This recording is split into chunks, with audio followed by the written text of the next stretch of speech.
अक्सर ये सुनने में आता है अमुक व्यक्ति को कमजोरी हो गई और कमजोरी हो गई, सीढ़ियाँ नहीं चढ़ सकता, ज़्यादा देर तक पैदल नहीं चल सकता, हाँफने लगता है, थोड़ा बहुत काम करने पर भी हाँफने लगे, ये समस्या हो जाती हैं। तो डॉक्टर के पास जाते हैं तो वो कहता है कि आपके शरीर में खून की कमी है।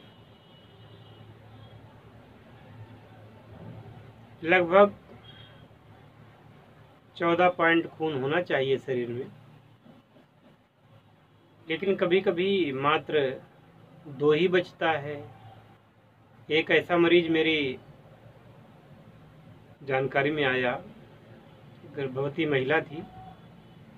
लोग मुझे दिखाने के लिए उसको लाए मेरे पास, तो जैसे ही मैंने उसकी रिपोर्ट देखी कि खून तो उसका मात्र 2 ही रह गया है, उस समय मैंने सोचा कि अब ये क्या होगा इसका। तुरंत मैंने उसको कानपुर रेफर कर दिया, उसको देखना ही उचित नहीं समझा, और अगर वो यहाँ रहती तो उसका कोई इलाज हो नहीं पाता। जब उसको रक्त चढ़ाया गया तब उसकी जान बची। आज वह है स्वस्थ है, बिल्कुल बच्चा भी हो गया और स्वस्थ भी है।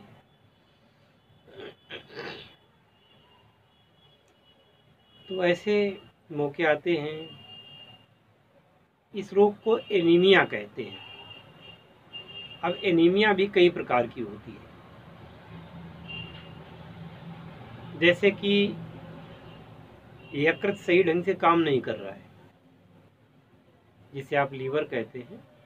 सारी बीमारियों की जड़ लीवर सही ढंग से काम नहीं करेगा तो भोजन को पचाने वाले जो रस 6 प्रकार के निकलते हैं उसमें वो नहीं निकल पाएंगे। वो जब नहीं निकल पाएंगे तो भोजन का पाचन नहीं हो पाएगा, और जब भोजन का पाचन नहीं हो पाएगा सही तरीके से तो भोजन में जो पोषक तत्व पाए जाते हैं उनका स्वांगीकरण नहीं होगा, वो खून में नहीं मिल पाएंगे वो तत्व। तो वो ताकत कहाँ से आएगी? तो सबसे बड़ी बात है कि पहले आप अपना लीवर ठीक करें, इसके बाद में फिर देखते हैं कि जैसे रक्त कैसे। तो अब रक्त की अल्पता को कोई एक दिन में ठीक नहीं कर सकते। आप बोतल चढ़वा सकते हैं, लेकिन बोतल का असर कितने दिन रहेगा आपके शरीर में? तो बोतल कोई सही उपाय नहीं है। हाँ, आकस्मिक जान बचाने के लिए बोतल चढ़ाई जा सकती है, लेकिन वो कोई स्थायी इलाज नहीं है। लेकिन आजकल का जो ट्रेंड चल गया है वह तो इतना खराब है कि पूछिए मत। जिस चीज़ की ज़रूरत नहीं है तो उसमें भी, कोई भी रोग हो आप बस हॉस्पिटल पहुंच जाइए, बोतल पहले स्टार्ट हो जाती है। और ये बोतल पूस के महीने में भी चढ़ाई जाती है। गर्मियों की छोड़िए, पूस के महीने में भी बोतल चढ़ती रहती है।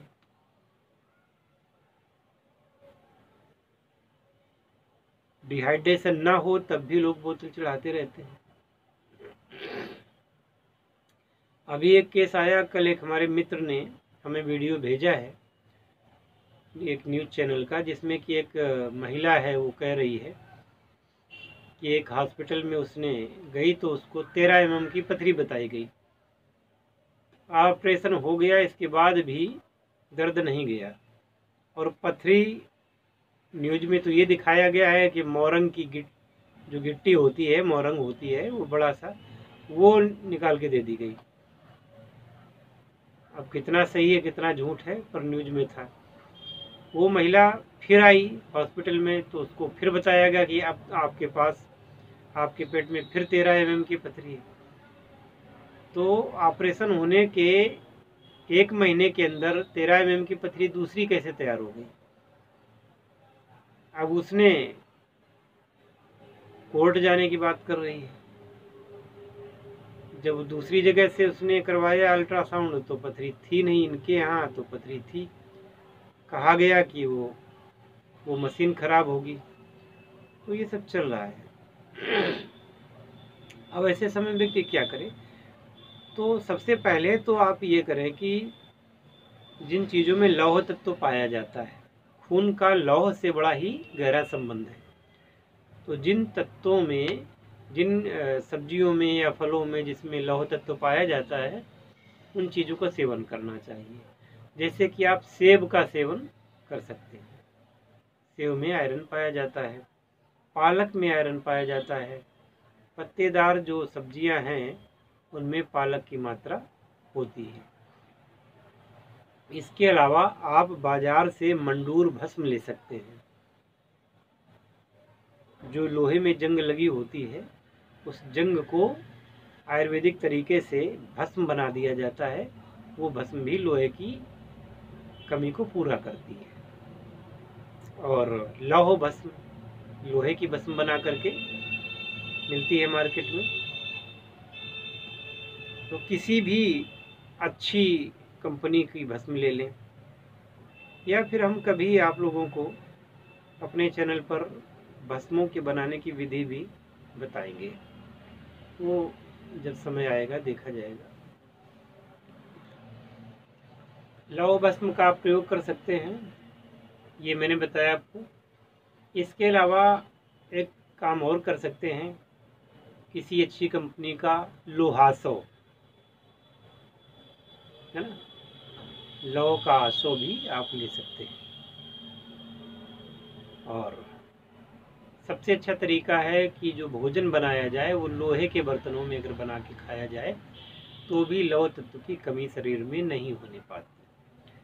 अब एकदम आपको आवश्यकता है तो लोहे के इंजेक्शन भी आते हैं, आयरन युक्त इंजेक्शन जो आते हैं उनको लगवा लेना चाहिए। लोहे की कमी से शरीर में कमजोरी ही नहीं आती बल्कि सूजन भी आती है।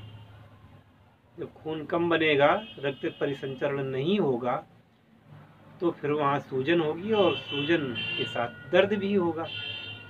इसलिए लौह तत्व की मात्रा रक्त को बरकरार बनाए रखने में सहायता करती है। इसमें फोलिक एसिड और आयरन की गोलियां भी अच्छा काम करती है। किसी विश्वस्त कंपनी की अच्छी जो ब्रांडेड हो, ऐसी आयरन की गोलियां भी आप ले सकते हैं। लेकिन दवाइयों का प्रयोग ज़्यादा दिन नहीं करना चाहिए। आप आदत बना लें कि आप लोहे के बर्तनों में जो भी भोजन बने, लोहे के तवा में, लोहे की कढ़ाई में इस प्रकार से भोजन बनता है, तो वो प्राकृतिक रूप से आपके शरीर में लोहे की कमी को पूर्ण करता है। बाकी ताकत के रूप में आप विटामिन का प्रयोग कर सकते हैं। विटामिन ए से लेकर के जितने भी विटामिन हैं उनका प्रयोग आप कर सकते हैं। खून बढ़ाने के लिए विटामिन B12 का प्रयोग ज़्यादा उचित रहता है। लेकिन इसके बावजूद आप मल्टीविटामिन जिसको कहते हैं, तो सभी विटामिनों का उसमें होना चाहिए, वो आप ले सकते हैं। ऐसे आपकी ताकत जो है वो बढ़ेगी। इसके अलावा अब दूसरा ध्यान देना है कि पहला तो लीवर को, दूसरे लौह तत्वयुक्त भोजन या दवाइयाँ या इंजेक्शन, और तीसरे ये कि आपको क्या करना है, अश्वगंधा इत्यादि का चूर्ण लेना है। अश्वगंधा जिसमें अश्वगंध नागौरी है ना, सफ़ेद मूसली है, सालम पंजा है, इन सभी का इनका चूर्ण ले लें। शतावरी है, इनको लेकर के बराबर बराबर मात्रा में 10 ग्राम तक सुबह शाम और दूध के साथ लेना चाहिए। दूध अगर धारोष्ण हो तो ज़्यादा अच्छा है, अगर धारोष्ण ना मिले तो फिर गर्म किया हुआ दूध होना चाहिए, शुद्ध होना चाहिए। डिब्बे वाला दूध आप न लें। डिब्बे या पैकेट के दूध उतना अच्छा नहीं रहता जितना कि शुद्ध दूध अच्छा होता है। और दूध की अपेक्षा यदि दही का प्रयोग करें तो शक्ति ज़्यादा मिलती है। ताकत के लिए आपको मीठी चीज़ों का प्रयोग करना उचित रहता है, क्योंकि शर्करा से ताकत मिलती है। हालांकि जो है, जिनको डायबिटीज़ की शिकायत है तो उनको शर्करा का प्रयोग कम करना चाहिए। और इसके अलावा ताकत के लिए एक और अच्छा स्रोत है, वो है वसा यानी फैट। तो नेचुरल फैट जो आपको मिलती है सरसों के तेल में, शुद्ध घी में, नारियल के तेल में, तिल के तेल में, इस प्रकार की, तो ये वसा के स्रोत हैं, इनका प्रयोग करना चाहिए।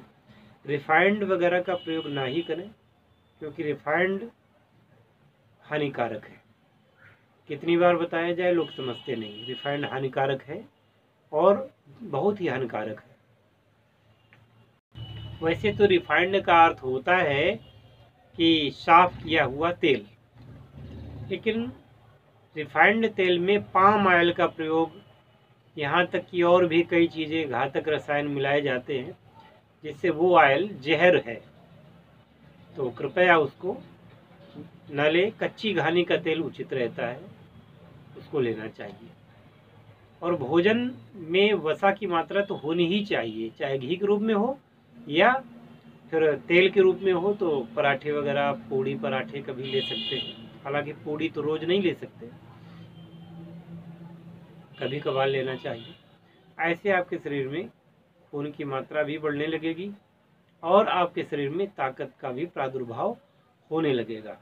एक प्राकृतिक उपाय मैं पहले भी बता चुका हूँ, आज भी बता रहा हूँ कि प्राकृतिक उपाय में आपको शक्कर लेनी है। शक्कर या सीरा या गुड़। अगर गुड़ है तो पानी में घोल लें, शक्कर है तो पानी में शरबत बना लें। बल्कि अच्छा ये रहेगा कि शरबत ना बना करके पहले मूली का जो है, मूली ले आए, मूली के पत्ते ले, उनको साफ सुथरा करके मूली के पत्तों का जूस निकालें। मूली का नहीं, मूली नहीं आपको प्रयोग करनी है, पत्तों का जूस निकालें। उसमें मीठा करने के लिए आप शक्कर या गुड़ डाल दें, उसमें घोल लें, बिल्कुल शरबत जैसा बन जाएगा। ये अगर आप लेते रहते हैं तो मात्र 15 या 20 दिनों में भी आपके चेहरे पर लाली आ जाएगी, ताकत भी आएगी और एनीमिया का नामो निशान मिट जाएगा। पांडु यानी पीलिया जिसको कहते हैं, वो भी आपकी इसी से खत्म हो जाएगी। और वो भी सब मैं समझता हूँ कि बिना डॉक्टर के पास जाए खत्म हो जाएगी। अगर ये वीडियो अच्छा लगे तो शेयर कर देना और चैनल को सब्सक्राइब कर लेना। जय धन्वंतरी, जय आयुर्वेद, हर हर महादेव।